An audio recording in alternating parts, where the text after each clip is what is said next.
संचयन पाठ 1 हरिहर काका। लेखक है मिथिलेश्वर। इनका जन्म भोजपुर के एक गांव में हुआ था।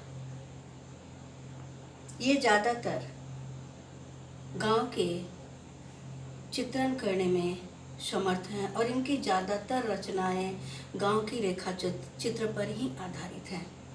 आइए अब हम लोग पाठ परिचय देखते हैं कि पाठ में कितने कलाकार जो हैं, इस कहानी में कितने चरित्र उभर करके आए हैं। उन चरित्र का हम लोग एक बार निगाह डालते हैं।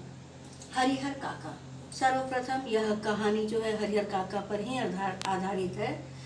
तो काका 15 बीघे जमीन के मालिक थे। इसके बावजूद भी अभावपूर्ण जीवन जीने पर मजबूर थे। यानी उनके पास बहुत कुछ था, लेकिन फिर भी वे काफ़ी कष्ट में जीवन बिताते थे। लेखक खून का रिश्ता न होते हुए भी काका और लेखक का गहरा रिश्ता था। यानी काका के साथ लेखक का खून का रिश्ता कोई नहीं था, आपसी कोई रिश्ता नहीं थी, लेकिन अपनों से ज़्यादा कहीं उनके साथ उनका रिश्ता बना हुआ था। काका के 3 भाई, काका 4 भाई थे। इनके 3 भाई स्वार्थी और लालची प्रवृत्ति के होते हुए काका की जमीन पर गिद्ध दृष्टि डाले हुए रहते हैं। अब हम लोग आते हैं गांव में एक ठाकुरवाड़ी है। उस ठाकुरवाड़ी के महंत के बारे में। प्रायः महंत को कहा जाता है धर्म के ठेकेदार हैं, क्योंकि वे धर्म का ज्ञान देते हैं।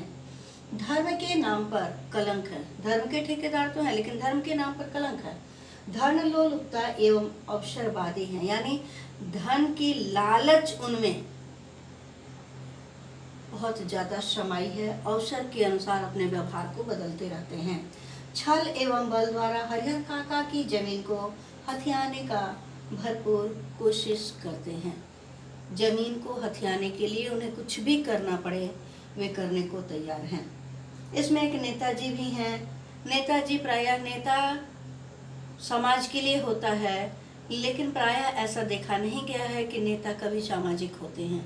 वे स्वार्थी स्वभाव के होते हैं। स्वभाव को यहाँ पर भी दर्शाया गया है कि राजनीति की जादुई छड़ी से अवसरवादी बनकर बहती गंगा में हाथ धोने में माहिर हैं। अर्थात बहती गंगा का मतलब है कि सभी काका की 15 बीघा जमीन पर पड़े हुए हैं, तो उस 15 बीघा जमीन पर यह भी एक हाथ मारना चाहते हैं कि हो सकता है इन्हें ही मिल जाए।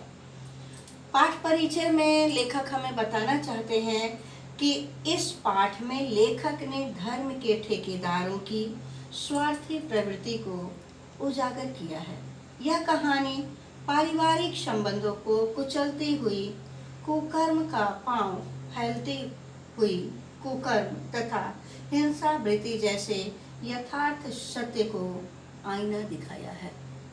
अर्थात इस कहानी में अभी तक हमने जो देखा कि हरिहर काका 4 भाई हैं।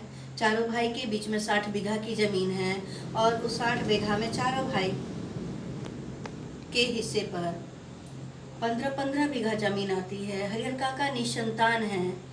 निसंतान होने के साथ वे बुजुर्ग भी हैं, तो अब बुजुर्ग होने पर उनके जायदाद पर सभी का निगाह टिक जाता है, जिसके कारण उनके इस बुढ़ापे की स्थिति में दुर्दशा हो जाती है।